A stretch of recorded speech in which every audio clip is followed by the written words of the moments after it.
Oh, well, no, I didn't want that yet. We're not here. We're not here yet. We're still setting up. Shit.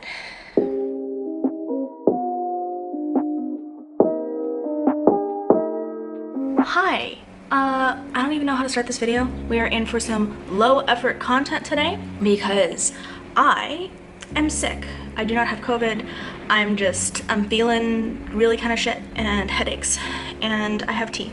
But I promised there would be things, and I'm feeling just good enough where I think we can do this. Low effort content is going to be how to survive Nanowrimo, or how to work through Nanowrimo, because a lot of people try it, a lot of people don't like it, a lot of people really enjoy it. I happen to really enjoy it. This is my 8th year. There have been a couple years where I'm like, I pick it up and then it, for one reason or another, it just doesn't happen. And that is just that. Every year that I have like dedicated to NaNoWriMo, I have one, sometimes by slim margins, sometimes not, but it's all good. If you don't know what NaNoWriMo is, it is a international thing that happens once a year on the internet, and it is 50,000 words attempted to write in 30 days, which roughly is about 1,667 words per day. And for a lot of people, that's a lot. For most of the years that I did NaNoWriMo, that was a hard goal to hit every day. Not just because of school,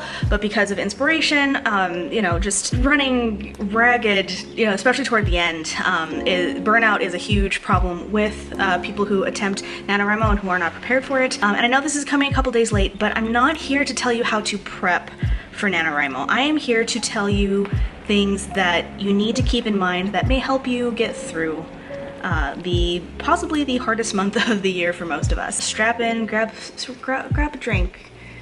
Just enjoy life with me right now, even though I'm really not enjoying life. So every time I think about NaNoWriMo, and especially Preptober, which happened in October, I always think of this thing.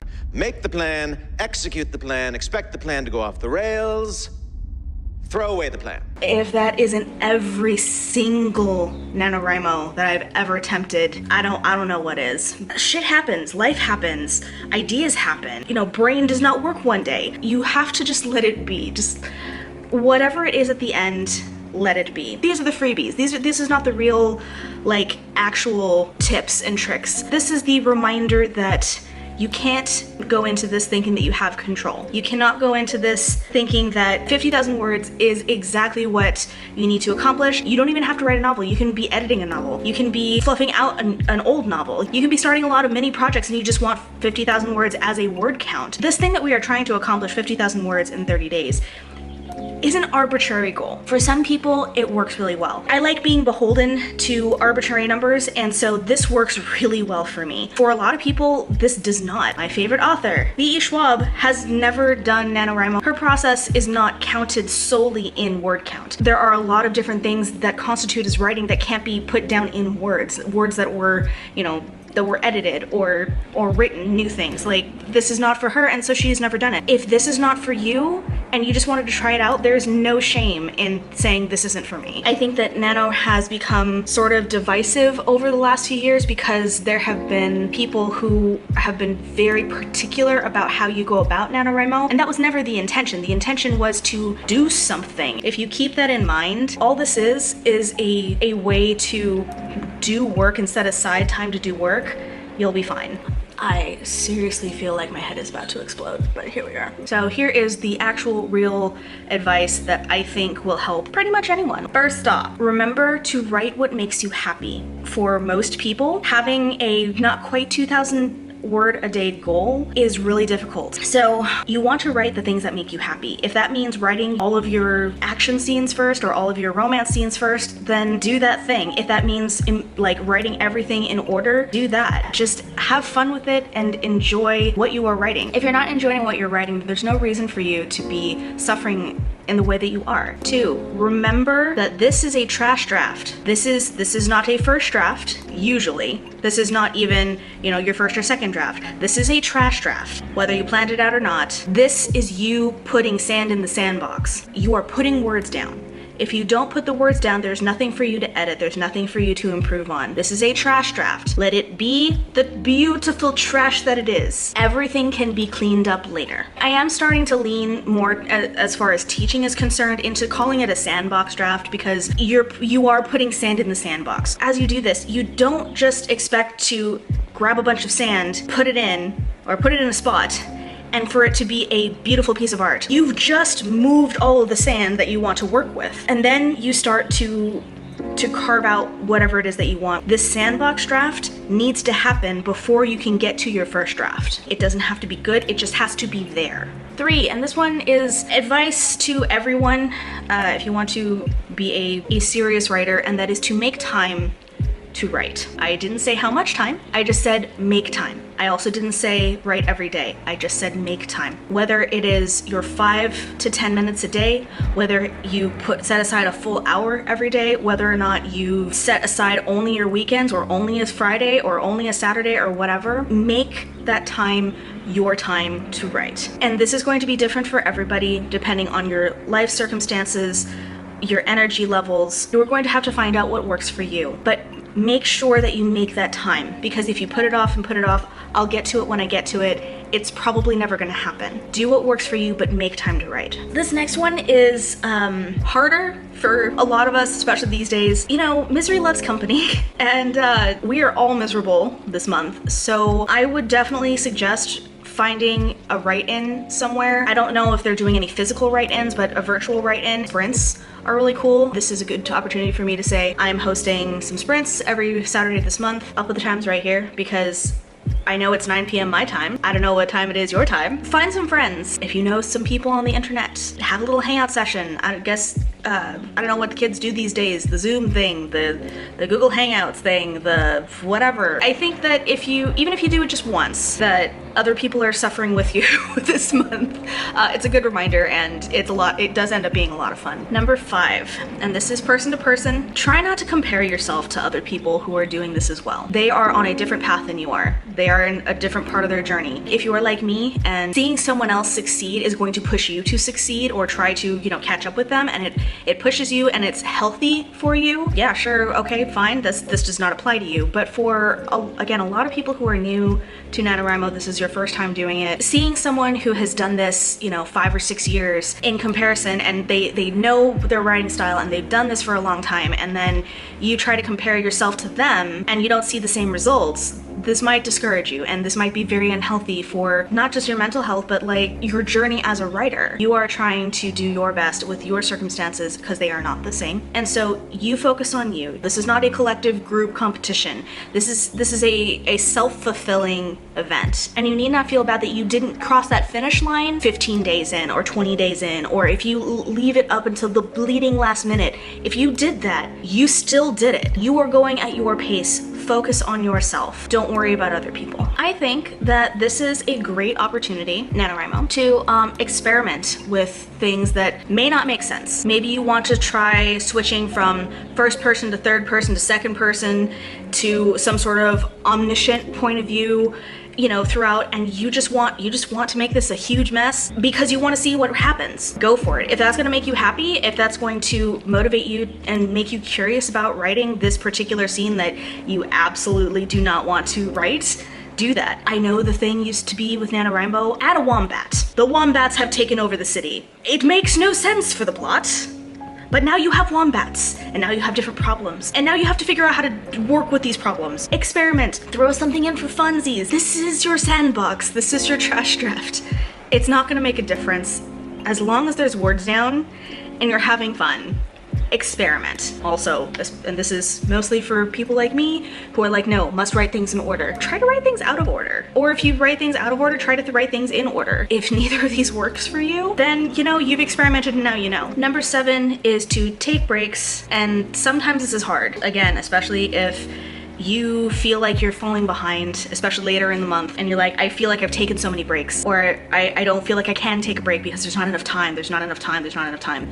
There is always time for you to go outside, take in some sunshine, breathe some fresh air, light a candle, take a bath, whatever it is that is going to relax you, that's going to keep you healthy throughout this entire process. Take the time to do it. You don't have to write every single moment of every single day. I need to take my own advice. I know, but particularly this month, make sure that you go outside, take a break, go for a run. I don't know what makes you happy, but make yourself happy. I've said this many, many, many times already, but just pointing this home right here, if you don't finish, it is not the end of the world. Let's say you did half. You did 25,000 words. That is 25,000 words that you did not have down before. That is progress. This is supposed to be fun.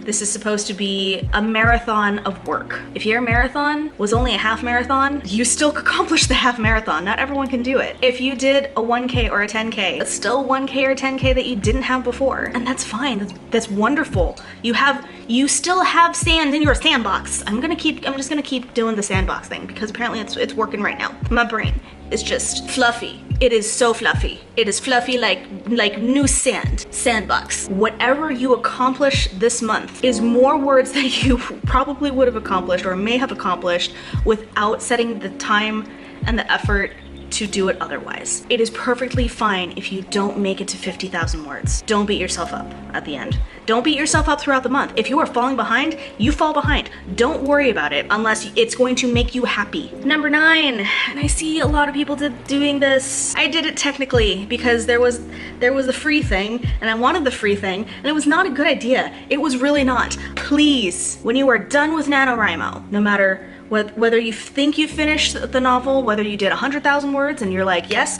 that is novel length, or you did 25,000 words and you're like, yes, that is a novella, I love this, let's do the thing. Don't publish it right away. Please don't publish it right away. No, please. I don't care what you say. Do not publish it right away. I don't care what the offer says. Publish your nano book. Publish it now. Take advantage of this offer and you'll get a free blah, blah, blah, blah, blah, blah, blah. Don't do it. Just don't. Like I said, you have just put sand in the sandbox. You have just put the trash in the trash bag. It is not ready. I guarantee you it is not ready. If you took this time to edit a novel yourself, I've done that before in the past. It's still not ready. It's still not ready. I don't care. I don't care. It's not ready. You go get yourself a professional editor. You go give it to some people to read. You go do all the other editing processes that you need to do in order to make this the perfect book, the best iteration of this book that it can possibly do, and then maybe we can talk about querying and publishing. Until then, no publish. And on that note, coming off of NaNoWriMo can sometimes be an exhilarating experience. Sometimes it wants to push you forward into more work. Sometimes you want to start another project. Sometimes you want to go immediately into editing. My advice to you, even if you feel that way, is to put your novel aside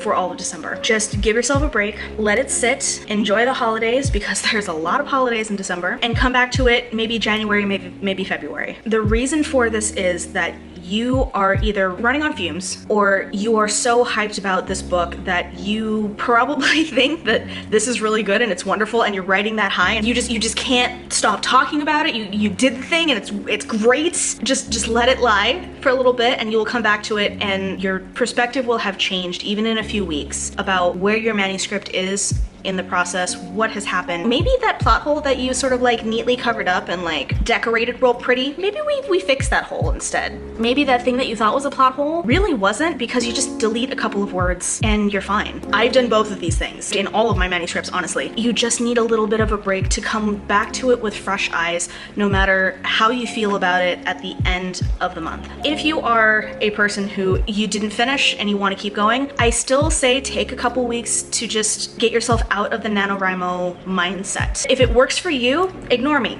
Just ignore me. These are just tips and tricks that I know. It's fine. If you're feeling like, no, I only did 25,000 words. I really want to get 50,000 words. I can do 25,000 words in a month, so maybe I can get through it in December. Just give it a couple weeks. It decided to stop recording, and I don't know why. I did see that it stopped recording, but I don't know if you got all that. Anyway, I was going off. Get yourself out of the NaNoWriMo mindset after NaNoWriMo is over. Personally, because I did Millwordy was double NaNoWriMo for an entire year, and I am still trying to get out of that mindset. I am choosing to do NaNoWriMo this year because I have that drive to do the thing because the gauntlet has been thrown down and I have issues not picking the gauntlet up. I'm also not doing a novel. I'm doing some editing, I'm doing some short stories, I'm doing some novels, I'm doing about 4 projects this time around, and I'm just, whatever I get done that day, that goes toward the count. And I'm not beating myself up over it. I'm having fun because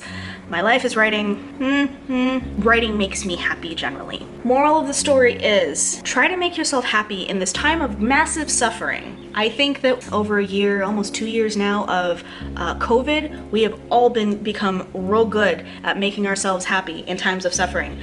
This is a different type of suffering, so it requires a different kind of happiness to be found. Try to find your happiness. I think we're done. is what I'm getting at. Thank you so much for watching. If you like this video, please give it a thumbs up. Hit the subscribe button and the notification bell down below if you haven't already for content that will be similar but better than this. Hopefully I will not be so dead in the future. Good luck with NaNoWriMo if you are doing it, and if you want to enjoy some Pomodoro sprints, then we're gonna be doing that on Saturday right here, because I can't think. Editing Yumi will figure it out. And I hope to see you there. So I will see you in the next video. All right, bye. She said it will never go away. I know there is nothing left to say. Can we try to hold on just for now, even if we don't know how to show them what we're all about?